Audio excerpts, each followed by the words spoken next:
National channel है। सो live तस्वीरें इस समय पहुंचे हैं हम रमना मशीन। सो सर नमस्कार सर। नमस्कार सर नेपाल वन चैनल के थ्रू आपकी इस एग्जीबिशन को हम पूरे वर्ल्ड में दिखाने की कोशिश कर रहे हैं।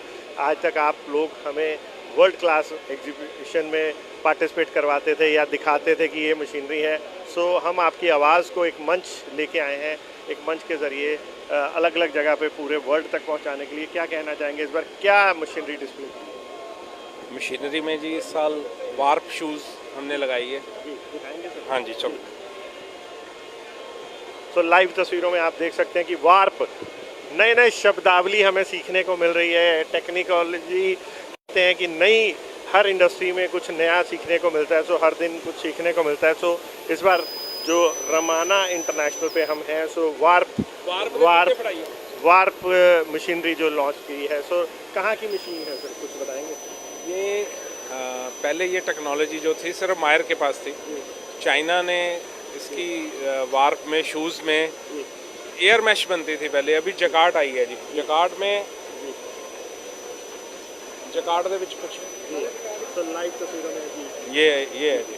ये पहले हम कह रहे थे वो फ्लाई निट के शूज़ ज़्यादा चल रहे हैं, अब ये इसका ट्रेंड आ रहा है। ओके, मतलब साधारण भाषा में कहा जाए जिसमें ये जाली बनी हुई है जी।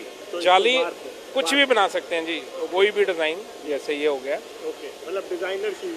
डिजाइनर बेसिकली जो वार्प टेक्नोलॉजी है वो डिजाइनर शूज़ अब फैशन में आ गया। ओके, मतलब शूज नहीं रहा, मतलब आप शू जो है वो फैशन इंडस्ट्री फैशन इंडस्ट्री हो गई जी।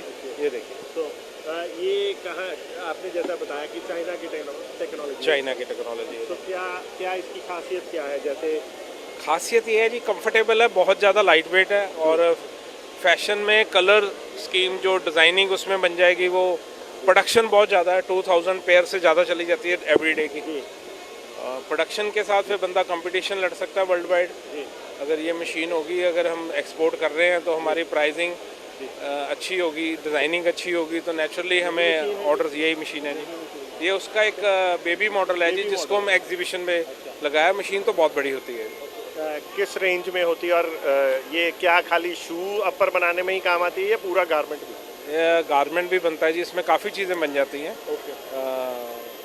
शनील के कपड़े, काफ़ी कुछ बन जाता है, पर फिलहाल हाँ जी, फिलहाल इसके ऊपर शूज़ अपर का ज़्यादा ट्रेंड है। और ये 1.25 करोड़ से लेके 2.25 करोड़ तक अलग अलग मॉडल हैं। सर हमने देखा है कि पूरे एग्जीबिशन में हर स्टॉल पे लगभग चाइना की ही मशीन डिस्प्ले है, लगभग। मतलब मैं ये नहीं कहूँगा 100%, पर मैं 80-90% कहूँ तो वो झूठ भी नहीं होगा। ऐसा क्या रीज़न है कि चाइनीज़ मशीन लगातार छाती जा रही है, जबकि इसी प्रदर्शनी को कुछ साल पहले तक जब मैं कवर करता था तो शायद ताइवान, जर्मनी, जापान टेक्नोलॉजी की बात की जाती थी, कोरिया की बात करी जाती थी, लेकिन अब सिर्फ चाइना की बात होती है। चाइना इसलिए छाता जा रहा है जी, क्योंकि चाइना के पास ना R&D सेक्टर बहुत बड़ा है। वो रेगुलर रिसर्च एंड डेवलपमेंट के ऊपर बहुत ज़्यादा ध्यान देते हैं। और अब जो वर्ल्ड है, मेरे हिसाब से दोनों कंट्रीज़ के ऊपर ही डिपेंड रहेगी। First is China, second is India, उसके बाद वियतनाम और भी कई कॉमनवेल्थ कंट्रीज इसमें हैं, पर ज़्यादातर चाइना और इंडिया के ऊपर डिपेंड रहेगी। जो टेक्निकली चीज़ें हैं वो चाइना के पास जा रही हैं, क्योंकि हमारी भी पॉपुलेशन ज़्यादा है, और जो वर्कर ओरिएंटेड जितनी भी चीज़ें हैं वो इंडिया के पास ऑर्डर आ रहे हैं। वो हमने चाइना से, इंडिया ने काफ़ी हद तक छीन लिए हैं। अच्छा जी। तो लगातार अगर बात करें तो मेक इन इंडिया कहाँ यहाँ मिस है? मेक इन इंडिया जो है ना जी, टेक्नोलॉजी में हम टेक्निकली या मशीनरी में इंडिया अभी आगे नहीं आ पा रहा जी। तो ऐसा कोई चक्कर नहीं है मिस है। हर, जैसे लुधियाना में सिर्फ हौजरी है, अगर हम बोलें कि लुधियाना में कॉपर इंडस्ट्री क्यों नहीं है, तो ऐसा एक सेक्टर बन चुका है ये, अब ये वर्ल्ड वाइड सेक्टर बन चुका है। तो कुल मिला के जैसे हौजरी इंडस्ट्री, टेक्सटाइल में लुधियाना का एक नाम है, लेकिन मशीनरी जो है हम इस्तेमाल फ़ॉरेन की कर रहे हैं। इंडियन मशीनरी, मेरा खाली कहने का मतलब चाइना नहीं था, मतलब जापान, ताइवान, चाहे कोरिया हो, हम उस सेगमेंट में क्यों नहीं आगे आ पा रहे हैं? कहाँ कमी है, किस तरह, क्या ज़रूरत है? जो भी बंदा यूनिट लगाता है ना जी, वो यूनिट लगाने में एक बार तो उसकी कमर टूट जाती है। पहले वो लैंड लेगा, फिर परमिशंस लेगा, फिर उसके बाद फैक्ट्री बनाएगा, लोन लेगा। वो लोन जो है हर हाल में 3 साल में रिकवर होना चाहिए। मशीनरी जो है फ्री हो जानी चाहिए। अगर वो जर्मनी की या जापान की या बहुत कॉस्टली मशीनरी लगा लेता है तो वो फ्री नहीं कर पाता उसको। बिल्कुल ठीक है, अगर वो फ्री नहीं कर पाएगा तो वो डेट्स में फंस जाएगा, इतनी देर में फैशन या ट्रेंड वो आउट हो जाएगा। बिल्कुल ठीक है। ये थोड़ा सा रिस्क है, लोग बहुत जल्दी फैशन चेंज हो जाता है, डाइवर्ट हो जाता है फैशन। बहुत सारे आप जैसे भाइयों से हम रूबरू हुए हैं आज इसी प्रदर्शनी में, और वहाँ पे ये कहा जा रहा है कि अब एक बहुत बड़ी समस्या पैदा हो गई कि अब डायरेक्टली फैब्रिक वहाँ से इंपोर्ट हो रहा है, जिसके कारण आप जैसे जो ट्रेडर भाई हैं उनका भी नुकसान हो रहा है कि लोग मशीनरी नहीं मांग रहे, सीधा कपड़ा मांग रहे हैं। इसमें क्या सच्चाई है?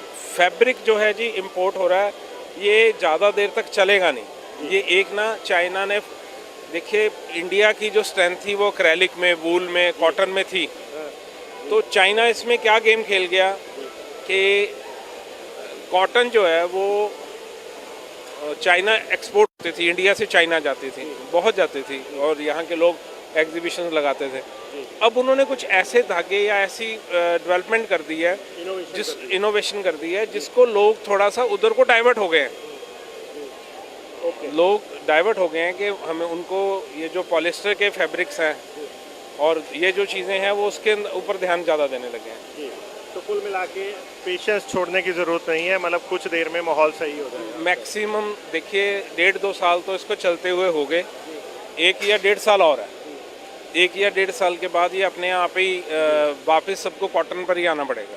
पर ये है कि थोड़ा सा ज़रूरत है कि कॉटन के ऊपर R&D ज़्यादा की जाए ताकि लोग भी अपनी इनोवेशंस पे फोकस करना। रेगुलर फोकस करना चाहिए। क्या मैसेज क्या देना चाहेंगे आज? मैसेज ये है जी, थोड़ा टेक्सटाइल इंडस्ट्री जो है वो अपनी गवर्नमेंट के पास रिक्वेस्ट को लेकर जाए और वो रिक्वेस्ट के साथ कुछ ऐसी R&D सेक्टर आ जाए जिससे वो नई नई इनोवेशंस हो सके। तो थैंक यू सर। दिखाया जा रहा है सो लाइव तस्वीरें नेपाल वन वर्ल्ड टीवी से आप देख सकते हो, इंटरनेशनल चैनल है। सो लाइव तस्वीरें इस समय पहुंचे हैं हम रमना मशीन। सो सर नमस्कार। सर नमस्कार सर, नेपाल वन चैनल के थ्रू आपकी इस एग्जीबिशन को हम पूरे वर्ल्ड में दिखाने की कोशिश कर रहे हैं। आज तक आप लोग हमें वर्ल्ड क्लास एग्जीबिशन में पार्टिसिपेट करवाते थे या दिखाते थे कि ये मशीनरी है। सो हम आपकी आवाज़ को एक मंच लेके आए हैं, एक मंच के ज़रिए अलग अलग जगह पे पूरे वर्ल्ड तक पहुंचाने के लिए। क्या कहना चाहेंगे, इस बार क्या मशीनरी डिस्प्ले की? मशीनरी में जी इस साल वार्प शूज़ हमने लगाई है। दिखाएंगे सर? हाँ जी चलो। तो लाइव तस्वीरों में आप देख सकते हैं कि वार्प, नए नए शब्दावली हमें सीखने को मिल रही है। टेक्निकोलॉजी कहते हैं कि नई, हर इंडस्ट्री में कुछ नया सीखने को मिलता है। सो हर दिन कुछ सीखने को मिलता है। सो इस बार जो रमाना इंटरनेशनल पे हम हैं, सो वार्प